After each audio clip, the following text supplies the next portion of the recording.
Hello, we're Mark and Debbie, and welcome to Living Your Senior Life, the podcast that helps you navigate your senior years with confidence, joy, and practical advice. Whether it's health, lifestyle, or just a little bit of fun, we're here to help you live well, live fully, and live your best senior life. Today's episode is all about a question we hear constantly. Why am I always so cold? If you found yourself reaching for an extra sweater while everyone else seems perfectly comfortable, or if you're cranking up the thermostat while your family is sweating, you're definitely not alone. We're diving into the science behind why our internal thermostats seem to change as we age, and more importantly, what you can actually do about it. Before we get started, we want to remind you that this podcast is for informational and entertainment purposes only. We're not doctors, and nothing we discuss today should be considered medical advice. If you're experiencing persistent coldness, sudden changes in body temperature, or any concerning symptoms, please consult with your healthcare provider. Everyone's situation is unique, and your doctor can provide personalized guidance based on your specific health needs. So grab a warm cup of tea, wrap yourself in your favorite blanket, and let's explore how to stay comfortable and cozy no matter what your thermostat says. So you've walked into a relative's house, right? Yeah. Or maybe even your own, and you immediately feel that furnace blast. Oh, yeah. The thermostat is cranked up to, 75 degrees?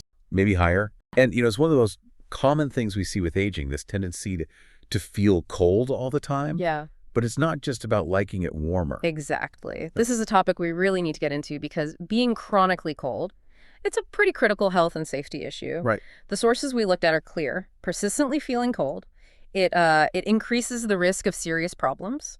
Hypothermia is the obvious one, sure, but it also suppresses your immune function, it disrupts sleep, and can even lead to people moving less or avoiding social situations just because they're worried about being in a cooler place. So our mission today is to really get into the science behind that chill. We're going deep into what's causing that internal temperature control to malfunction. We found 12 specific biological reasons this happens, and we've paired those with 7 common, often unintentional daily habits that just make the whole problem worse. We want to give you the tools to manage that internal thermostat. Okay, let's start with where the heat actually comes from, the body's furnace. Why does that engine itself just seem to run cooler as we get older? It really starts with metabolism, your basal metabolic rate, the BMR. That's basically the energy your body burns just to exist. Right. And it naturally declines with age. We're talking less heat being generated from all those core processes simply because, cellular activity slows down and your hormones shift. And the single biggest driver of that metabolic slowdown has to be muscle loss, which brings us to sarcopenia.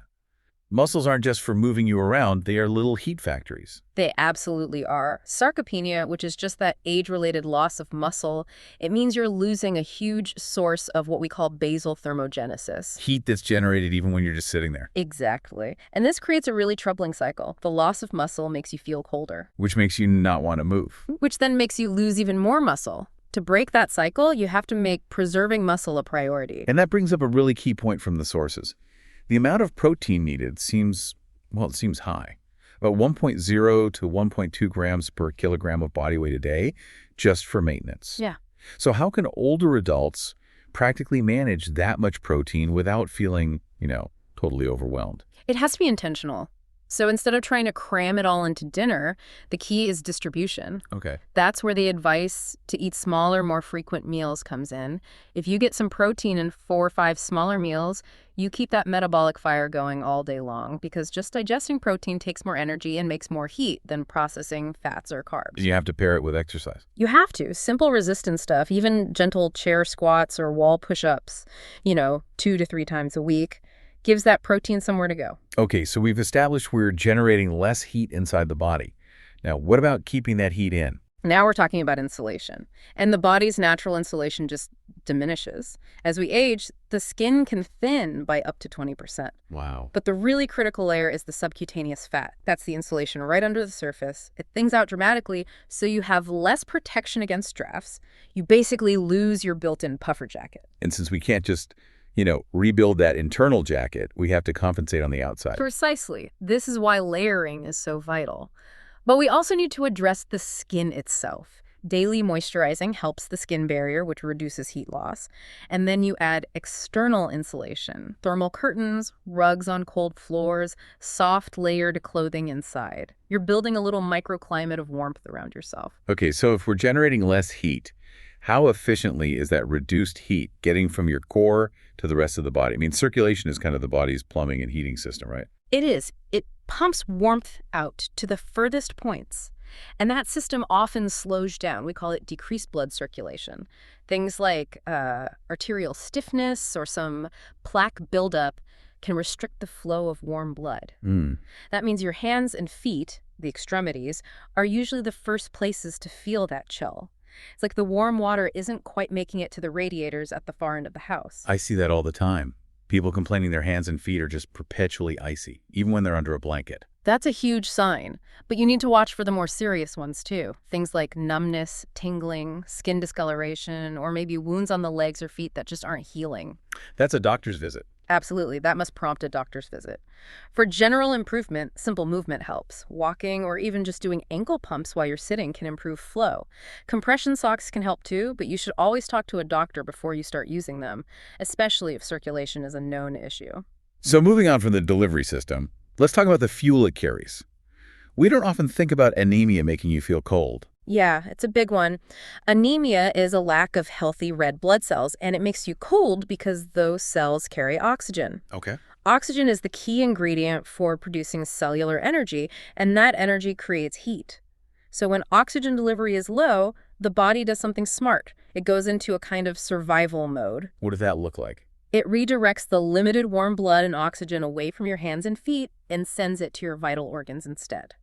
That's fascinating. So the cold hands are actually a sign that the body is protecting the heart and the brain. Exactly. So how do you know if this is the issue? Well, you look for other signs like persistent fatigue you can't explain, pale skin, pale lips, maybe brittle nails.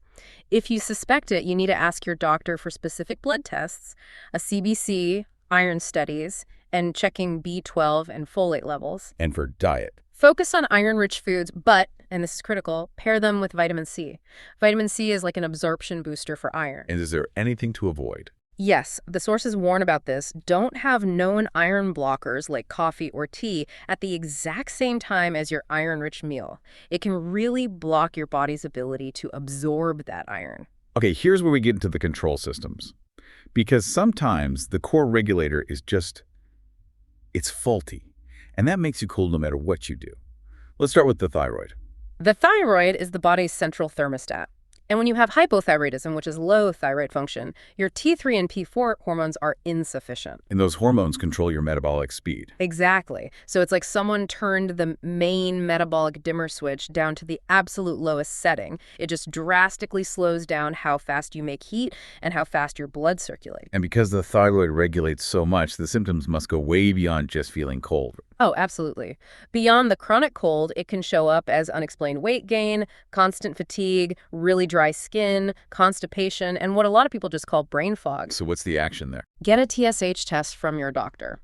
And if you're diagnosed, being super compliant with your hormone replacement medication, like levothyroxine, is just non-negotiable for getting your temperature and your overall health back on track. Okay, let's move to diabetes. We know it affects circulation, but you mentioned it was a dual threat. What's the other danger? The other danger is something called peripheral neuropathy. It's nerve damage, and it's often caused by high blood sugar. Nerves are what transmit information about temperature. So Wow. when they're damaged, they misfire. A person can actually feel cold sensations in their feet or hands, even if the skin is objectively warm. And that impaired judgment is where it gets really dangerous. Extremely dangerous. It increases the risk of not noticing injuries or, worse, getting severe burns. So someone might put a scorching hot heating pad on their feet because they feel icy, but their nerves aren't telling them, hey, that's burning hot. Precisely. This is why daily, gentle foot care and meticulous blood sugar management are so important. And the critical action is to avoid relying on really hot external sources like heating pads or hot water bottles because you just can't trust the body's internal warning system. And finally, let's talk fuel. The furnace needs the right kind, Malnutrition can be a huge factor. Huge. If the body doesn't get enough calories or protein or healthy fats, it basically thinks it's starving. So it goes into conservation mode. Exactly. It actively slows the metabolism down to conserve energy, and the result is way less heat production. This can be a really insidious problem, especially if someone's appetite starts to decline. So what's a practical way to combat that? Focus on nutrient density and warmth. Instead of one big meal, think small, frequent, nutrient-dense meals. Maybe 4 to 6 a day. And warm foods are great, both psychologically and physically. Hot soups, thick oatmeal, using warming spices like cinnamon and ginger. And finding practical support, like using a slow cooker or looking into meal delivery, can make a huge difference. Okay, so we've covered the big biological shifts. Now let's get into the behavioral stuff. The habits that can actively sabotage any effort to stay warm. Right, and let's group the two most critical ones together. Lack of movement and improper layering. Staying active just makes all the problems we've talked about, slow metabolism, poor circulation, so much worse. Even just 10 minutes of gentle movement every hour is enough to generate some immediate heat and push warm blood out to your hands and feet. And tied right into that is the huge mistake of wearing cotton. I feel like this needs a spotlight because so many people think cotton is comfy and warm. It is comfy, but from a strategic standpoint, it's a warmth killer. Cotton absorbs and holds onto moisture incredibly well. Whether that's from sweat or just humidity. Right. And once cotton is damp, it loses all its insulating properties. It actually acts as a conductor, actively pulling heat away from your body. You feel that chill almost instantly. So the solution is better materials. Better materials. This is why we stress layering with things like moisture wicking, synthetic base layers, or natural options like wool or fleece. Anything but cotton right next to the skin. Let's talk about the home environment. There's a safety minimum for the thermostat, isn't there? Absolutely. Keeping the thermostat too low is a major safety risk. The World Health Organization is really clear on this. They recommend a minimum indoor temperature of 68 degrees Fahrenheit. That's 20 Celsius, especially for older adults. And if you need extra warmth? Use space heaters safely. They have to have automatic shutoff features, and you must keep them at least 3 feet away from anything flammable. Now, for the one that sounds counterintuitive, Yeah. a long, very hot shower, it feels amazing while you're in there, but it can actually make you colder afterwards. What's the mechanism behind that rebound chill? It's all about something called vasodilation. The intense heat makes the blood vessels near your skin's surface open up wide blood rushes to the skin, and while you're in the hot water, that feels great. But the second you step out, all that heat-filled blood is suddenly exposed to cooler air, and it loses heat at an extreme rate. The body then triggers a massive shiver response to try and compensate, and that's where that deep chill comes from. So the solution is to be warmer and quicker. Exactly. Keep a temperature comfortable, say 98 to 100 degrees. Keep it brief, 10 to 15 minutes max, and then moisturize right after you dry off to lock in some of that residual heat and moisture before it all evaporates. Let's touch on dehydration. This is so common in older adults because that sense of thirst really diminishes. Dehydration is a double whammy. First, it reduces your overall blood volume, which slows down circulation. And second, water is just crucial for regulating temperature. When you're dehydrated, your body just can't adjust as effectively. So what's the goal? The goal is about 6 to 8 glasses of fluid a day, and that includes warm beverages like broth or herbal tea, which can be a lot easier on the system. And finally, we have to mention medication side effects.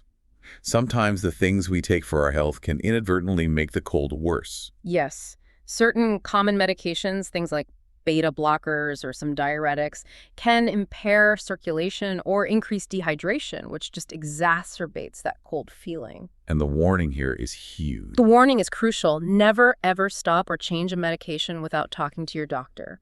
The best strategy is to keep a little symptom journal. Note when you feel coldest, and then you have something specific to discuss with your physician about possible alternatives. And that ties right back into our final biological reason, which is the reduced function of our sweat glands.